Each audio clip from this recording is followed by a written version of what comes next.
Hello everybody and welcome back to our Unreal Engine 4 and Playfab series. In this episode I've decided that we're going to look into the multiplayer side of things, something that I know quite a few people have been looking for or asking about.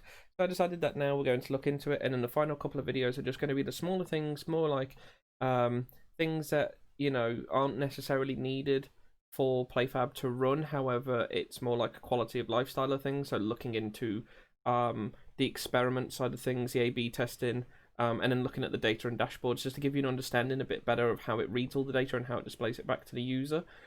But for this one, we're going to look into the multiplayer side of things. Now, within this, we're going to quickly go over servers.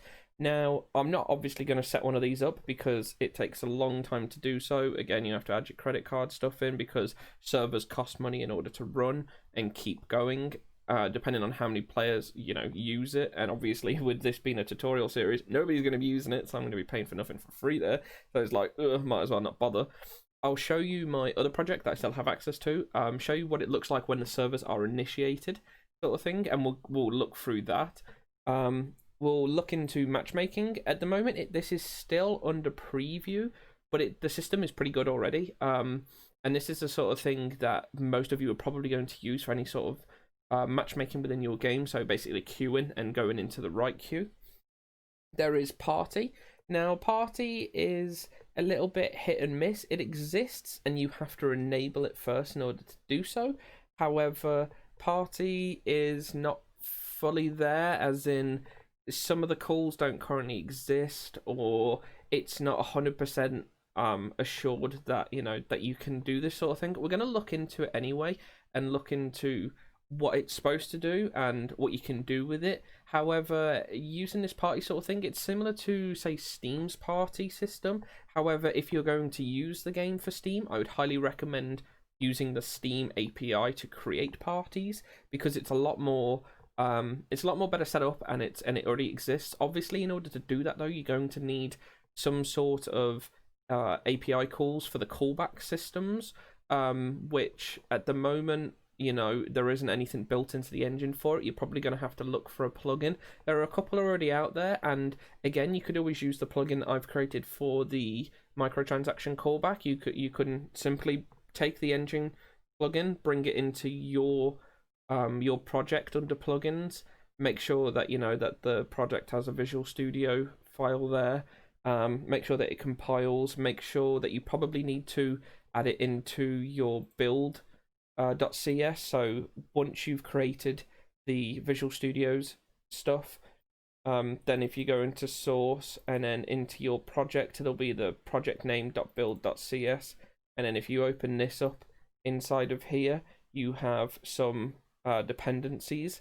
So you can see here that, like, normally you'd have this one enabled because this is the online system stuff, and then if you were going to have if you wanted the Steamworks plugin that I've created, all you need to do is copy and paste this in and then replace this here with the name of the plugin folder.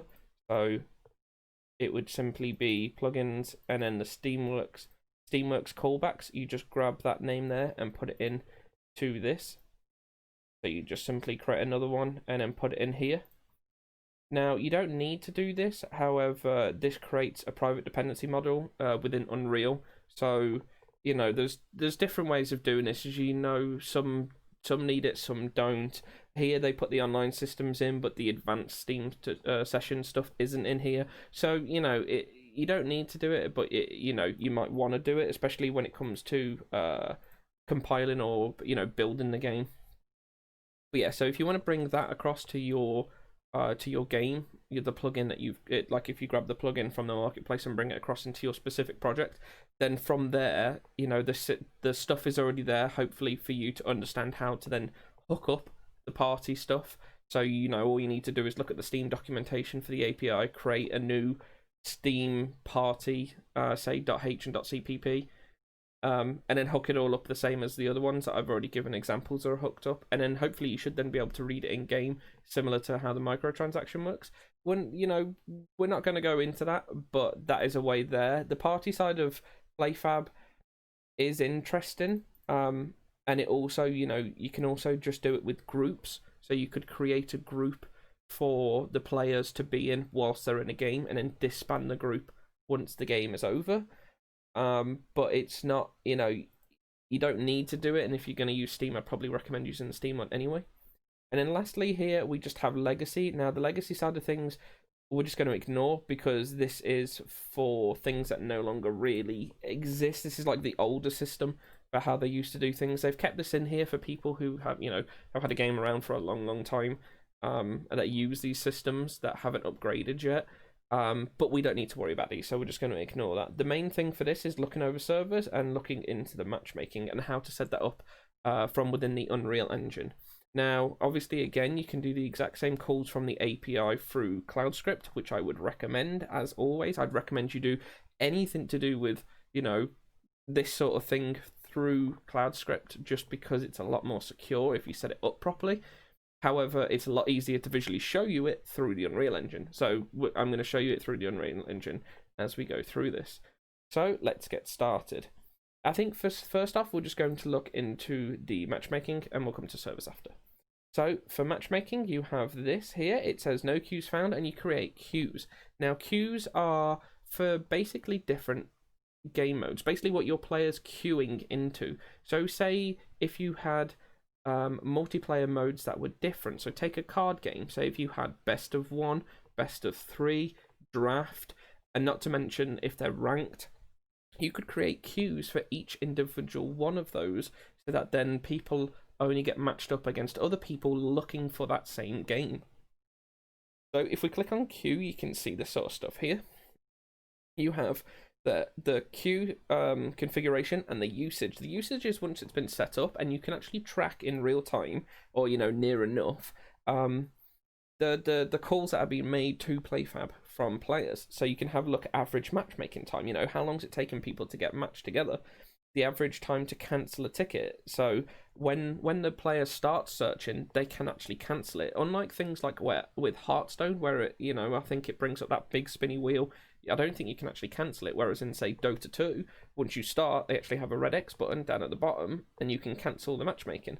This is that, so you can cancel the ticket, and then once it's done, you can then search again. There isn't an automatic way to stop it from searching if it's cancelling the ticket still. So what I would do if I was you was, if they call cancelled ticket, wait to receive the call that the ticket has been cancelled, and then allow them to start another search for a game. Otherwise, you can start making multiple calls for tickets, and then Playfab can then start sending things back saying you're doing too many calls too quickly, and start throttling your service.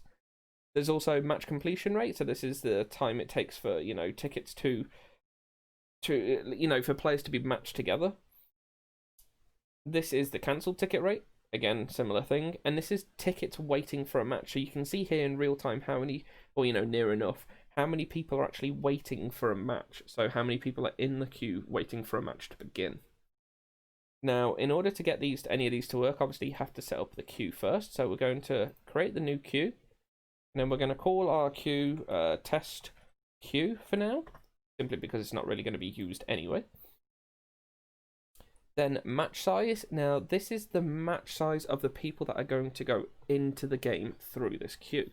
So if you were doing a card game, this would be a minimum of 2 and a maximum of 2, because there are only 2 people in the game.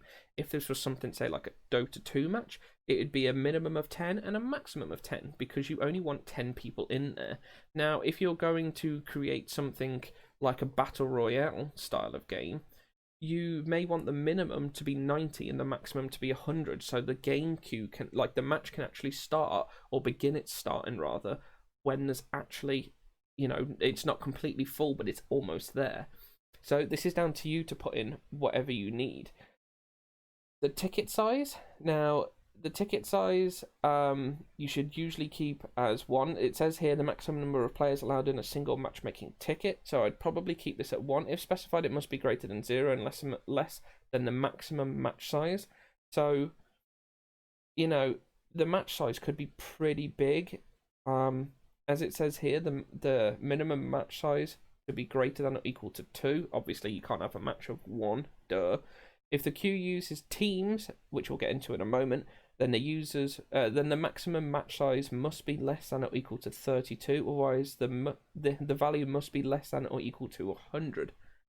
So when doing, if you're going to have teams, so say not a battle royale, say Dota or Call of Duty sort of thing, the maximum size that it can be, sorry, no less than, yeah, the maximum size it can be then is 32. The maximum match size must be less than or equal to 32.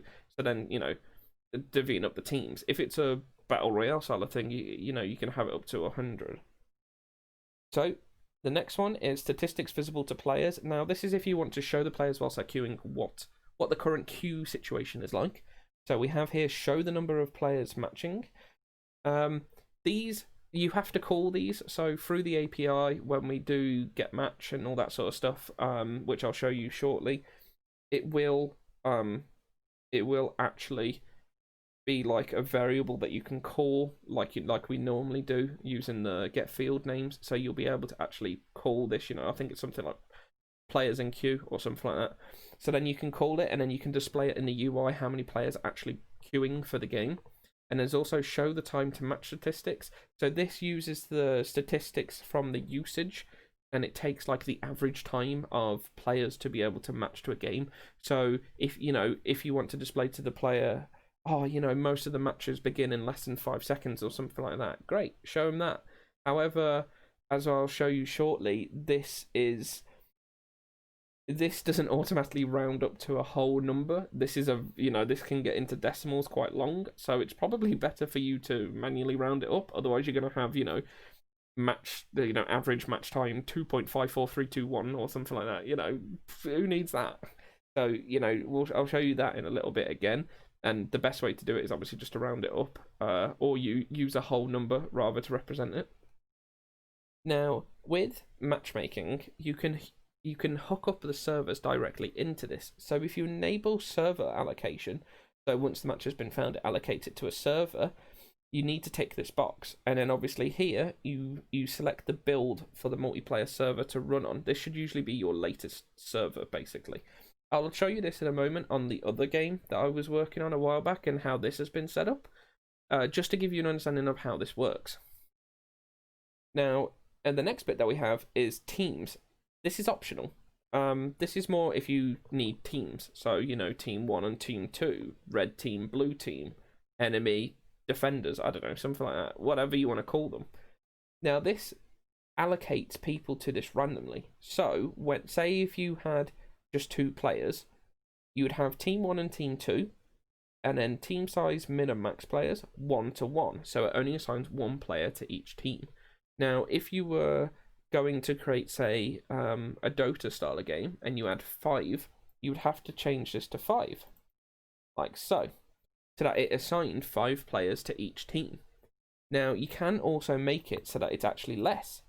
So if you had 10 players, you could assign 3 to 5 and 3 to 5, but then obviously that's not going to completely work out perfectly, because unless both of them get set to 5, there's going to be players that aren't on a team. This is more specifically down to the game that you need, what your game needs. Most of the time this will always be whole, and that's even if you're using teams. And then also in teams, you need to make sure that you call the team names, whatever you want to call them, correctly. Now, it automatically does give you team 1 and team 2. You can add in more teams, as you can see, so you can have loads of teams if you really wanted to. I can't think of a game that would have more than, a couple of teams. There probably are some out there, but, probably not many. Make sure you call this something memorable. If you just want to stay with the team 1 and team 2, that's perfectly fine. However, you need to know what they're called for later on when we call the API, because you need to call what team they're in order to check basically what team they're in. And then the last thing down at the bottom here is rules. Now, rules are pretty powerful with the matchmaking. This is basically a system that allows you to say what is the rule for you to be able to enter this queue. Now, what I specifically mean by this is if there is only a certain way to hook up players to play with each other that are around the same level. So things like rank, if you have rank, say like in Dota 2 or Hearthstone or any other type of game which uses rank, which there is a lot of out there, you usually find that the matchmaking puts you against players of a similar level. Now, obviously they do also have things in them to do additional checks in case there isn't a lot of players playing, and then it'll just put you into a match anyway. Now, this system allows you to do this sort of thing. We have lots of different types here. We have string equal rule, difference rule, intersection rule, match total rule, region selection rule. This is more for servers if you want to keep people in the same region, like US West, US East, that sort of thing. Team size balance rule, team difference rule, and team ticket size similarity rule. Now, you can find like when you hover over this here, you can actually see quite a bit of the information to do with them. I'm not going to go through them all because there's quite a few and it's quite a bit of text, but it breaks it down a little bit more to show you exactly what each one can be used for. But most of the time, you're probably going to find that it's used for things like rank to make sure that players are usually matched up against other players with the same or similar rank. And if they've been in the queue for, say, 30 seconds, it then starts to widen the range of it to allow players to not be stuck in the queue for ages waiting for a player of a very similar. This is probably more at the higher end sort of things, because the very higher end players don't normally play. At the very top of things, they're not normally going to play against each other every single time, or they're not going to play at the same time of day if they're from different regions. So because of that, it might need to widen its search a little bit after like 30 seconds or so in order to search for other players, just so they have somebody to play against rather than being stuck in the queue forever. This is perfectly doable with this. Again, just look at what it needs, like which one you're going to need, and set up a rule around that. We're just going to select one now, say like different rule, and as soon as you select one, it'll give you a load of options underneath here of exactly what it is you are looking to do with it. So it usually gives you things like attribute source, so is this from the user or the player entity? The path, this is more the JSON path that it's looking for. Like if you're going to set up these sort of things, you need to look into them anyway, exactly what it is that you're going to look for. I'll show you the one from the other game again in a minute. Match tickets with a maximum difference. This is more like specific to this one. And then usually there's options down at the bottom here and show advanced options in order to make sure that everything works as it should for the queue. These can get pretty crazy and they are a little bit hard to understand.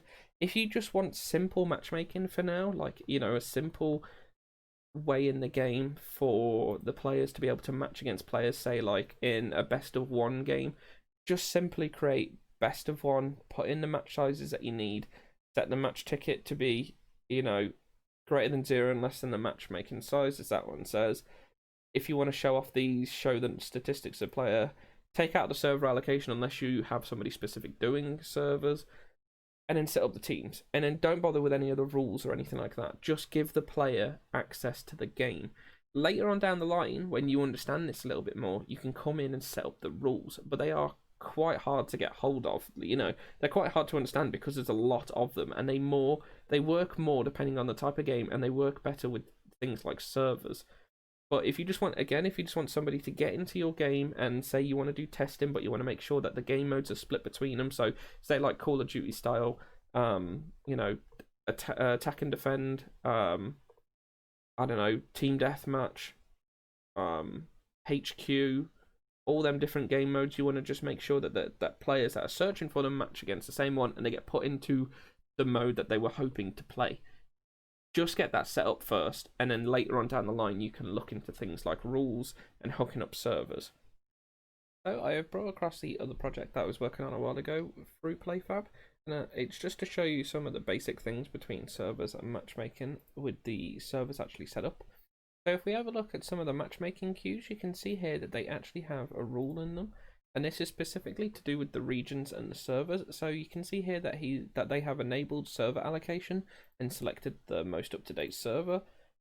And then inside of the rule, we have region selector, and they deal with latencies, and then after 10 seconds, it then sets it to none, so that, it will allow players to be able to find the game after 10 seconds if they haven't found one, no matter what. The same for the other one as well. And then if we go back to the usage, just to show you guys what this looks like when this is actually in use, you can see here that you have average matchmaking time, cancelled tickets, I don't know if they're going to load. Oh, there we go. So match completion rate, cancelled tickets rate, and then players waiting for tickets. Now, they do sometimes show a few values that are a bit odd, like as you can see. So, like, how can there be 1.5 players in the queue waiting for the game, or 1.44, 1.08? Just look into this sort of thing on Playfab, but this is usually where the graph is just being drawn. So, because it's like a standard graph, it goes up and down, and when it actually reaches 2 players sort of thing, it then has to, go up and down, and if there's tickets waiting for a match, if there's multiple, or at the moment that it draws it, they disappear, it could end up just drawing silly little, blips that make it look a bit odd.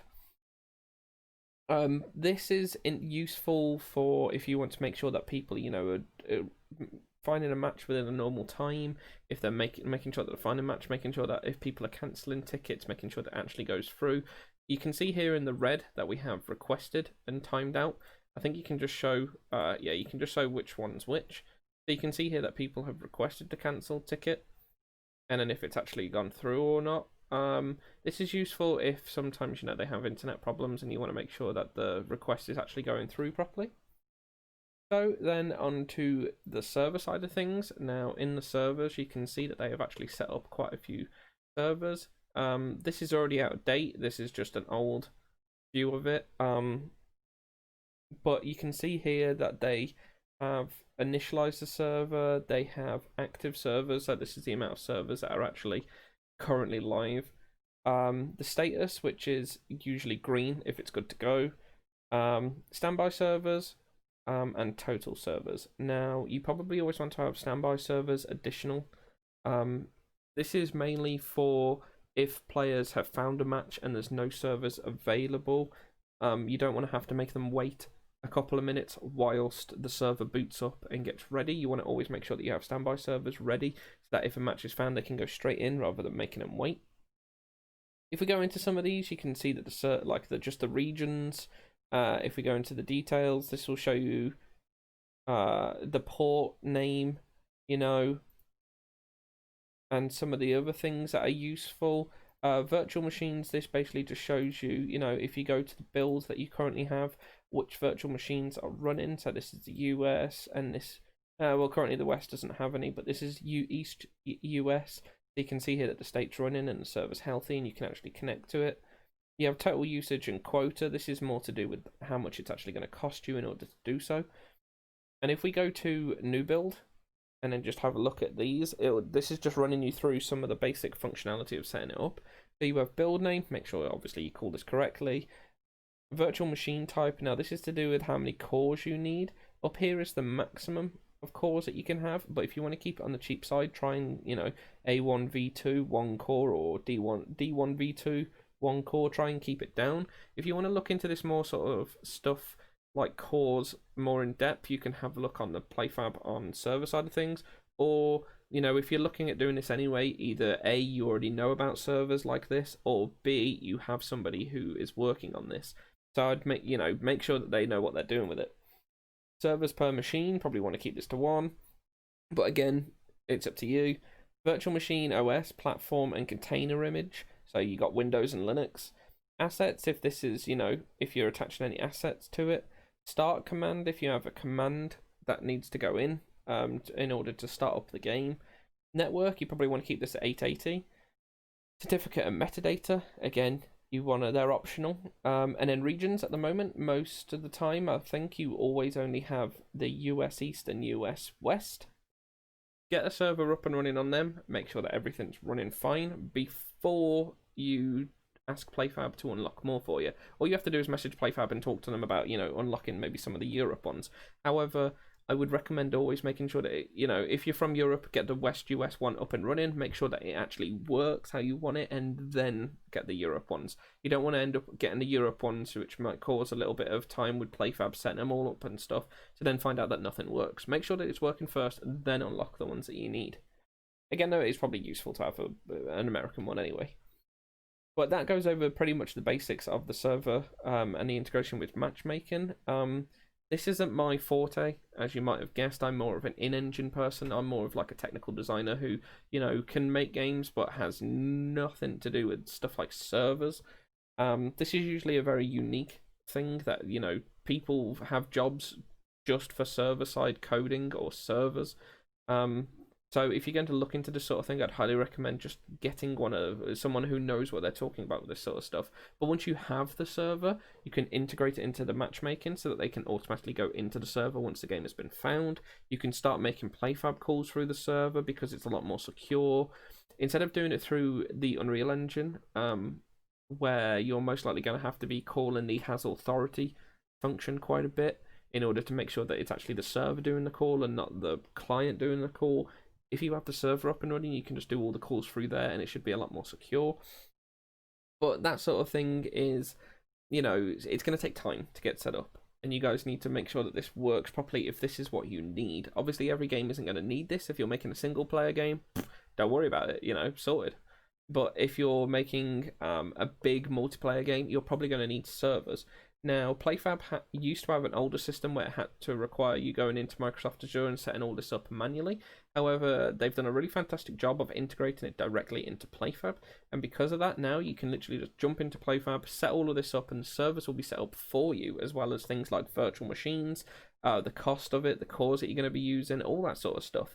And because of that it now makes Playfab a viable option to just literally hook your server straight into their system.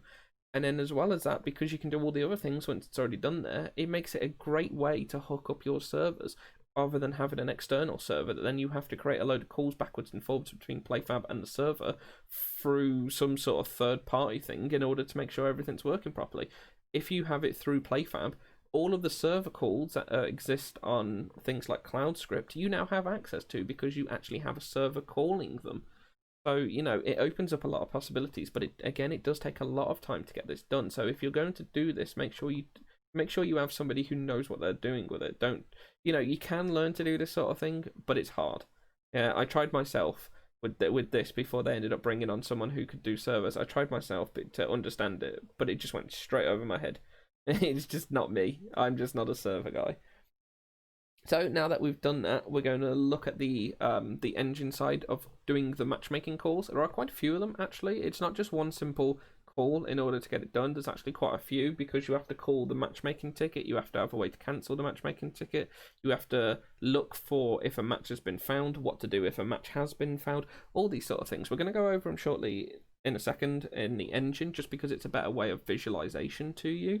The same calls exist within the cloud script. However, obviously, you don't have the way to tell, without a server, you don't have a way to tell the client to be able to do something when something is found.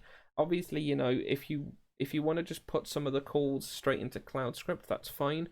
But ones where, say like when it's got a match and then you need to tell the client what to do, make sure that call's in engine if you haven't got a server, just so that then when the callback happens of success, you can then, tell them to launch the game or whatever it is you need to do. And we'll go over that just in a second. So here we are back inside of our project with our game instance file open and our Playfab graph open. So before we get going, it's quite simple just to save the Playfab ID from when the player logs in, or connects rather, to Playfab. It's usually best to have this saved inside of your game instance. Just save that and call it Playfab ID, something like that, and then hook it up just to make sure that you have access to it. Now, obviously, if you want to keep things a little bit more secure, this is where CloudScript again will be a little bit better because it'll automatically have the Playfab ID in it of the player. But, just in order to do some of the base calls, when you're initially setting this stuff up, it's usually better to have it sorted like that. So what we're going to do first is normally do the create matchmaking ticket call. However, I know from experience that it requires the player ID of the player that's making the match ticket. And what I mean by this, it isn't the Playfab ID, it's actually this ID here, the player ID for the title inside of the title account. So in order to get that, you have to get it from get account information. So if we just quickly create a custom event and put get account info, and then call get account info again, but this time from the client of Playfab. Simply make our request, and then this is where we'd hook up our Playfab ID. You can hook up other ones, but the ID is normally the best one to do it with. Then we'll just simply create our failed account info, and hook up our failed function. And then on success, create another custom on success account info. And then from this one, you're going to want to break this. And here it has account info. Now this is everything that's contained within the player account. So everything that is basically in here. So you have access to all of this, the emails that play the display stuff. You have access to all the identities that are linked with it as well. So this is a good way in order to get the if the Steam info is valid, and get the Steam name of the player. If you want to display the Steam name to the player, you could then just save that as a string. But what we're after is the title info. So we're going to get field here, get object field, because the title info is in fact an object. It's not, it's not just a string. Title info is a lot. So title info. Oops. Let me just respell that. There we go. And then from this, we're going to want to do get object field. And then this one here is the title player account. And then from this one is get string field. And this is just ID. Now you can just save this as a string as like player ID, or something like that. You don't need to, but it then you could print it in order to make sure that it's actually coming out right. So if we just do a quick print string here, print string. And then, I don't know, we'll make a quick append in order to add in player ID is, and then hook this up, so then it'll print it to the screen so that you can see that it's actually working. You can compare it to the one that exists already, so that you can actually make sure that it's happening properly. We're just going to call this as a sequence. This is just, a personal habit, so that you can do this and then call something else, rather than just add it on all in one go. And then what we're going to do now is set up the create function. So we're going to do a custom event, create. If I could see it. There we go. Create matchmaking ticket. And then in this one, it's usually best to have two inputs. One is both strings. One is the player ID. And then the other one is the queue name. Now, obviously, if you've only got one queue, don't worry about this. You just enter it manually. If you have multiple queues, there needs to be a way for the player in order to select which queue they're going to queue in, and then you have to pass that through. So, on this one up here, on our sequence, what we're going to do now is call the function that we just created. Create matchmaking ticket. And then what we're going to pass through here, if it has updated properly, which it probably hasn't. Give it a quick refresh. There we go. So what we're going to pass through here is the ID of the player that we just got. Again, if you've saved it as a variable, just hook up that. And then because we've only got one matchmaking queue, or we will have, then you can just call that one. So I believe we did set one up. Now, if we didn't set one up, then just quickly go set one up and call it like test queue. I don't know, I'm just going to put in like 2 for now. I'm going to make sure that I select the statistics, teams, 1 each, and then that'll be at create queue. And there we go, that's open. So I'm just going to take this name here, and then the queue name. Just going to set that up. Again, if you have multiple queues, make sure there is a way for your system to be able to read what queue the player wants to queue for, and then, hook it up that way. So after that then, once you have this set up, with the queue and player ID being passed through, we can get down to the stuff that is actually nitty and gritty. So normally I just hook these up as print strings to make sure that they're being passed through properly. This is just so that you can see that they're being read. The first thing I do as well is also, because obviously we're starting to look for server stuff, is destroy any sessions that the player might be in. So this is a little bit more handy for if you are using sessions in order to set up the player's way of playing in the game. This is just to make sure that if there are any sessions running, it deletes them. Now, if you're using some sort of multiplayer system in the main menu in order to get friends together to play together, don't do this, because then it'll destroy the session that you're currently in with them. But if you want them to queue only solo, then do this. Now, the next thing we need to do is construct some Json objects. And we need 2 of these. The first one needs to be a variable called creator settings. So this is the creator of the ticket. The second one that needs to be set up is the entity key settings. And this is the settings within that. So what I mean by this is the following things that we're about to do. They're basically all string fields. So we have 3 loads of the entity settings. So the first one, set string, and again set string, and set string.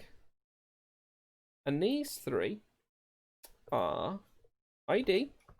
This is the ID of the player that we've just passed through. You're going to want to hook that up. The next one is type. Now, this is title player account. Title player account. All in lowercase. And the next one, type string, is also title player account. This basically tells it that the type that you're using of the player is the title player account, and that's what the ID is.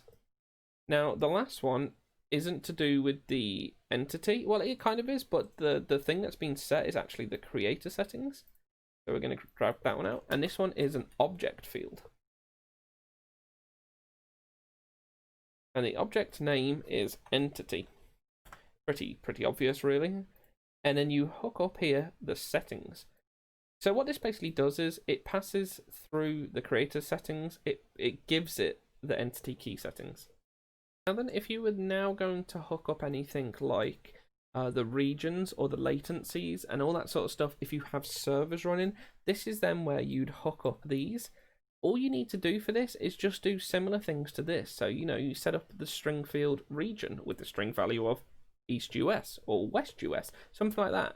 You set up a latency as a number 100, that sort of stuff. All you have to do is quickly set it up before all of this. It's pretty simple to do if you have them in there. I'm not gonna do it because we don't have the server running, so all that will happen is it will crash and it will just break everything because it'll be like, what the hell are all these values? But if you don't have it, then don't worry about it. So the main thing that then we need to call is the create matchmaking ticket right here. There's only one of them. It's on the multiplayer. So this is where all the big money is. Make, and in here is quite a few things that we need to set up. So we have creator. Now the creator is what this creator settings is. So you hook that up. Give up after. Now I would always put a value in here. There isn't one by default. Put one in, because you don't want players being stuck in your queue forever, especially if there's problems. Otherwise you may end up causing issues on the Playfab side of things. You probably want to put in like 120 seconds. That's 2 minutes. If players have been waiting 2 minutes, they're probably going to give up and quit anyway. But it's just better to have it there as like a safety backup, basically. The next one is members to match up with. Now, this is an array of players. The best thing you can just do here is just, make an array and leave it as that. Just simply because if it's just you that's going through, you don't need to worry about. This is more for if you're taking in players with you into the queue, so a party, then this is where you need to have them set up as, members to match up with, and then take them all into the queue with you. I've just set it up as a simple make array with just one asset in there. You could always have it as, just a variable that is empty again, but it's just the Playfab Json objects. All you'll need to do is just make sure that you put through any other players other than yourself into this. And then finally is the queue name. So we just need to hook that up into there. And there we go. And again, just set up our failures. So we're going to call failed matchmaking and hook up our failed stuff. And then call the success. So custom event success create matchmaking. And then after this one, we have results. So we're just going to quickly drag that out. And here you have the ticket ID and the request. So what comes next is actually a function called get matchmaking ticket. What this basically is a way to ask Playfab, have I been matched yet? Is that like, you know, grab my using my ticket, have I been matched up into a game yet? If I have, you know, you want to do something. If not, just don't do anything, just carry on waiting. So in order to set that up is pretty simple. We're just going to quickly call or create rather another function. So we're going to do custom event again, and we're going to call this get matchmaking ticket. We need the queue name and the ticket ID. Now the ticket ID is something that we've just been given from here. So off of this, let's call get matchmaking ticket again inside of multiplayer. Just quickly set up the request. So hook up the queue name and the ticket name. There's also this here, determines whether the matchmaking attributes will be returned as an escape JSON string or an unescaped JSON object. This is more like how it's returned. Don't worry about this, just leave it unticked. And then on success, custom event, success, get ticket. And then failed, get ticket. Hook up the failed as always. Wish there was a way to automatically do that. And then get the results. So what we have here is a crap load of stuff that we only care about a couple of things. So you can see here, you know, you have the cancellation reason string. What was it? If it was cancelled, when it the server date and time at which it was created, the creator, give up after seconds, match ID, members to match with, all this sort of stuff.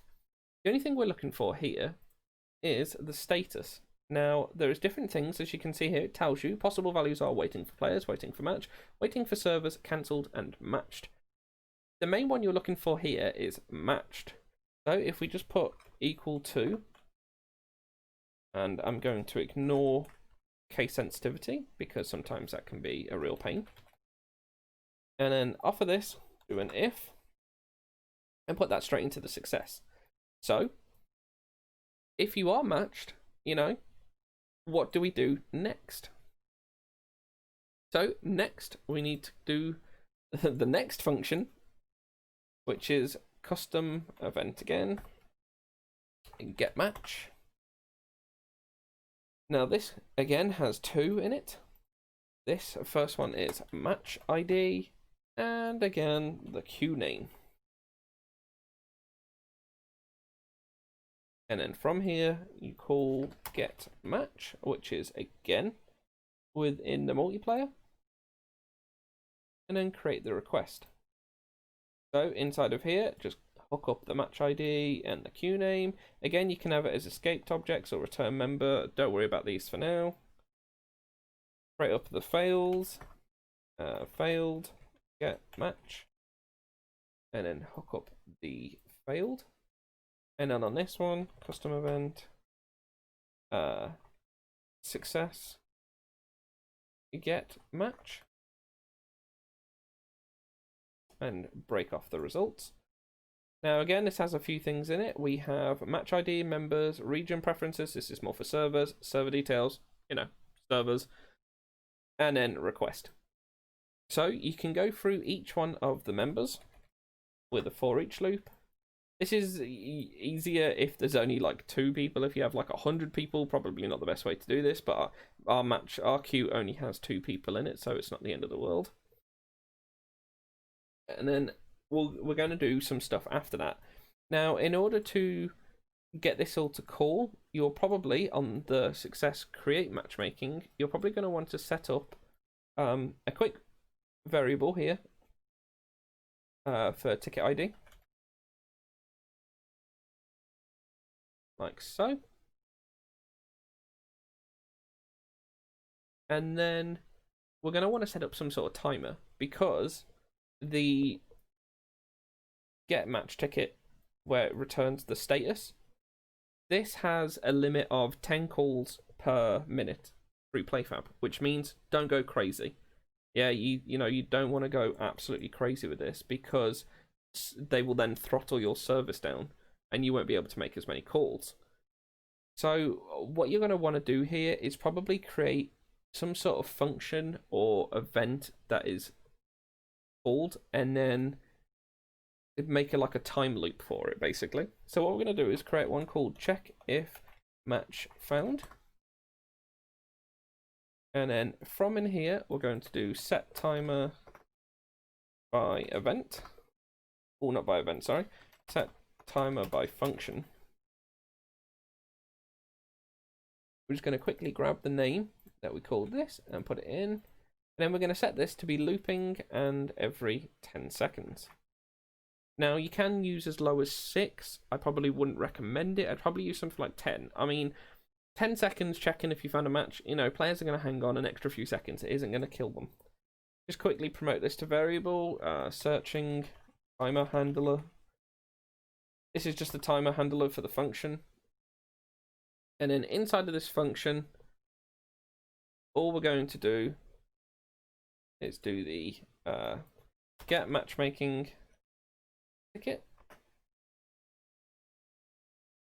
Pass through the ticket ID.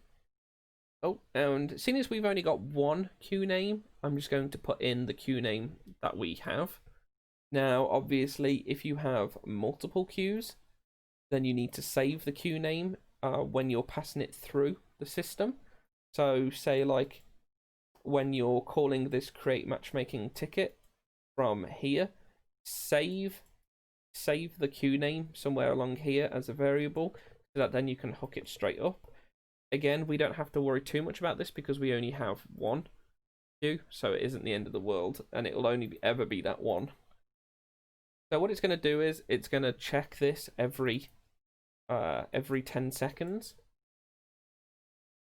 And then the first thing we want to do, if the status has been set to matched, and if this is true, is grab the timer handler and then immediately clear and invalidate it so that it doesn't continue calling it. Then from here, we're going to do the get match that we have just set up again. Again, queue name doesn't matter too much because we've only got one. Now the match ID is here, so we're just going to hook that up like so. The queue name is also here if you want to use this one, which is probably best once the match has been found to make sure that that it actually hooks it up correctly. So I just set that one up wrong as the status. Apologies. There we go. So set up as the queue name. Then that'll then call this one, which is then the get match. Then from here, we have all of the things we need in order to set up the match. So basically what we now have right here is the players have been put into a queue with other people who are searching for the same game mode as them. They have found a match and they have been put into a match, like in Playfab side, of people who, the people who are going to be playing with them. Now we have access to all the members of it and the match ID. So if you had a server, this is probably where you would then hook up your server details to the player. You would tell them to join the IP address. But if you don't have that sort of thing, then this is then where you would tell players to the first person to go in and host the session, and then everyone else to join the session. So if you were going to do something like that, if you were going to host the session, What you could probably do is do it by team ID. So this one is just a team of 2, as you remember. So it'd be it's quite easy to quickly separate it, basically, and do something like get string field team ID, and then here just do like a switch for what the team ID is. Now we left ours as the default, which was team 1 and team 2, so you could simply enter these in as team 1, team 2. Now it is very specific on spaces, so just double check, and again we've used lowercase, so we can't have capitals here. So I'm just going to quickly take those out and make sure they're correct. Again, you could, it doesn't use case sensitivity anyway, but you could always, if you accidentally tick this on, it could then break. So then, if the first person to join, you could then tell them to create game session or something, whatever it is that you want them to do. So we have like here, like, the create advanced session sort of thing. Tell them to do that. If it's player 2, you could tell them to find the session.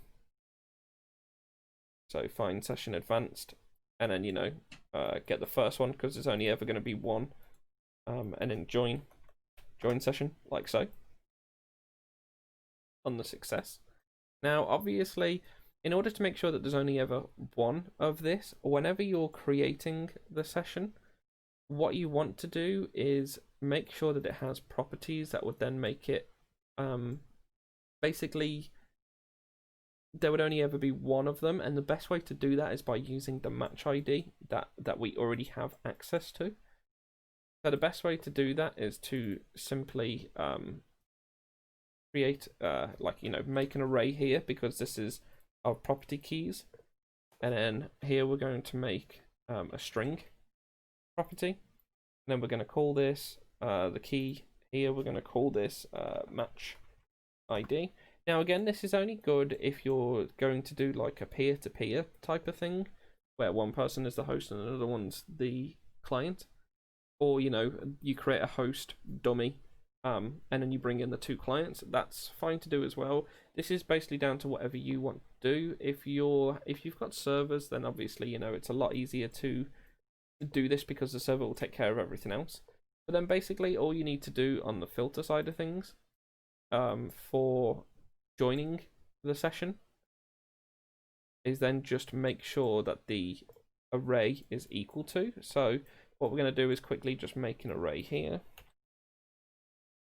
and then again make literal search property, and then make sure that the string property of match ID with value of the match ID that we have is equal to the one that exists on the session. So basically, this basically says you've got 2 players. The first one, create the session, and then the second one, join.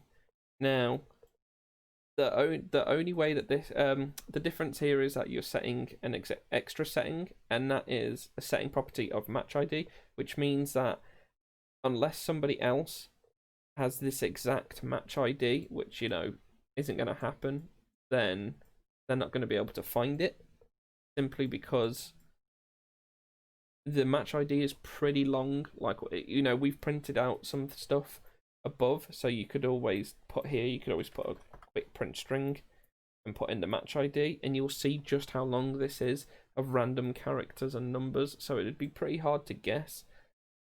Also as well, you're going to want to add in a quick delay here, simply because if you're setting up things through through a peer-to-peer system using the advanced sessions plugin, creating a session can take a second or 2, so always add in a delay to make sure that the second player looks for the session after it's already been created. If you literally leave this out, it will try to call the create session, and then within a tick or 2 try and call find session, and it might not find it. that should then put you into the game, or well, hopefully whatever you need it to do. The only other function that we have left that we could possibly do is the statistics one. So you could always do get queue statistics. Now, what I mean by this is the balls that we ticked in when we made the queue. So get queue statistics, and then make the request here. Now, all it's going to ask for here is the queue name. Now, these might not be perfectly accurate, and it's usually best to round or to, you know, average them. Just try and make them not look as bad as they actually are, because they're, you know, they're bad in the sense of they're so accurate that players are going to be like, well, how is there, like, you know, 6.5 people searching for a game or something, or how is it going to take me 2.1345 time to find a match, you know? Just hook up the failed here, success, custom event, success, queue stats. I'm just going to put stats because it's easier to type it. And then here you have the number of players matching and the time to statistics in seconds. So if you then want to display this, all you need to do, the numbers of player matching, just set a text. Just, you know, set a text value inside of your UI. Pretty simple to do. Here you can get field. Get field here. I don't think this gives you... No, it doesn't give you any examples, so you can... The best one to get is probably just average. Get it as a number. And then you probably, you know, you probably want to round this up somewhere, or say if it's less than, I don't know, if it's less than 5 seconds, just put 5, or unknown or something like that. But again, just set this to a text string in your UI somewhere, so that then when the player's searching, you can have access to how many numbers of players are currently searching and how long it's probably going to take them to do this. You can see this in quite a few games. You know, it tells you how long it's going to be before you match average wise, and how many players are currently searching. Now, you'd set this up exactly the same way as we did here with the check if match found. You know, you'd only call this the same amount of times as you call the get match function. Otherwise, they won't match properly, because this is where the statistics are updated. So make sure that you probably call this when you get this, or, you know, at the same similar time. And then also as well, another thing that people like to do is have another set timer here that counts how long you've been in the queue for. This is just simply, you know, another timer with the time of 1 looping. Increase it by 1 once the match has been found. Cancel the timer. This is just a, you know, quality of life thing that some people like to see in their games, where it tells them exactly how long they've been in the queue for. It doesn't have to match how long on average it takes to get the game, but some people enjoy seeing it. So I think that is everything there to do with matchmaking. As you can see, it's quite a lot. All of this here is what we've just done. It's quite a lot to get going, however, it's pretty powerful, and I've just shown you it in Unreal Engine just because it's a lot more visual to understand. All of these calls exist within CloudScript, so, you know, you can call some of the things like creating the ticket and stuff within CloudScript. You know, just put this as a call CloudScript and pass things through there. However, the only trouble that you're going to have then is, you know, getting things back. So you're not going to get the ticket ID back. It's going to then be stored inside of Playfab, which is then fine. But then how do you call check if match found? Unless you just call it straight off of the CloudScript, but then you need a result then to tell the person that it has been successfully created and they're searching. So then how then do you search for this? You know, there are troubles with doing them both. If you're going to do one or the other, make sure that you probably keep as much as possible in one rather than the other. The Unreal Engine way side is a lot easier to visualize it and track through and see where things are going wrong and see exactly what you need to do. But it's not perfect, again, because it's calling through Playfab. Again, there isn't exactly a lot of things that can go wrong with this in the sense of hacking. I mean, why would you hack a match queue? It doesn't really make much sense. So it's not the end of the world if somebody decides to randomly call this. it can be an issue when you come to creating servers, because people could then start trying to overflow your servers basically with creating loads and loads of server queues, which obviously then will drain money. It will drain systems on the server side of things, and will also start costing you a lot of money if they start doing that. But with client to client, if there's no one to connect to, it's not going to do anything anyway. All it's going to do is end up running your PC up the whiz, because it's going to be firing loads of events on your PC, no one else's. So it's a bit different. So again, if you're going to use client to client, or if you want to just get the grasp of what's actually going on here, I'd stick to the engine side of things. Once you start to get the server side of things, I would definitely consider putting everything into Playfab, just because of, obviously, again, you don't want anyone attacking your servers with loads and loads of calls in order to break stuff. But I think that then brings us to the end of this episode. So we've gone over all of the matchmaking and the server side of things. You can search in here for things like party, but they don't really exist. You know, there's only one call, and it doesn't really, you know, it's QoS servers, so it's not really something you're gonna want to look at anyway. It's more, you probably want to look for groups if you want to do servers. So there's like groups is massive on Playfab. You have what, like accept group invitations, applications, add members, apply, block, delete, you know, delete group, delete role.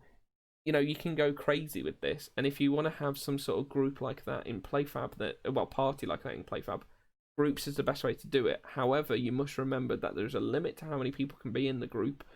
There is a limit to how long the group can probably be alive for. So make sure that if you do have a group, you sort of keep control over it. If you're going to use it for like party systems, make sure that once the party is over, it gets deleted, sort of thing. And then obviously you've also got, if you want to, you've also got the Steam API to do proper parties with anyway. Of course, that only really applies to Steam, whereas the Playfab one is unique to all platforms. So like, you know, you can have multiple people from multiple platforms all inside the same group together, which is really nice. But the Steam one is great for Steam, but nothing else. So it's down to you on what you want to do with it. I would just recommend, if you're going to look into groups, probably, you know, look into them. There's an awful lot you can do with them.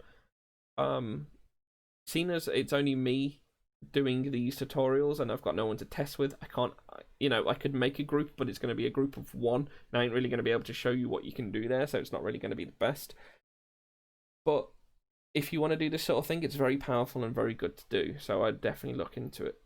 But I think that brings us to the end of this episode. We have finally looked over the matchmaking side of things with servers and matchmaking queues, so hopefully this will help you guys out a lot with stuff that you need for your games for basically matchmaking.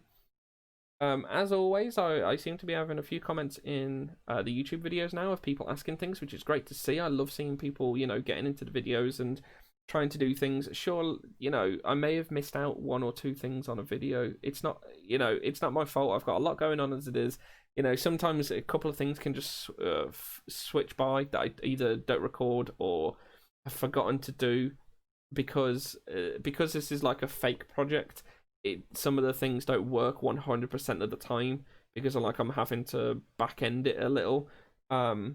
If that, you know, if you have got questions, just drop them into the YouTube comments or add me on Discord. My Discord name is flying around on a couple of the comments at the moment. It's Chives, and I think 1 minute, it's Chives123, and then the numbers are 7145, I think.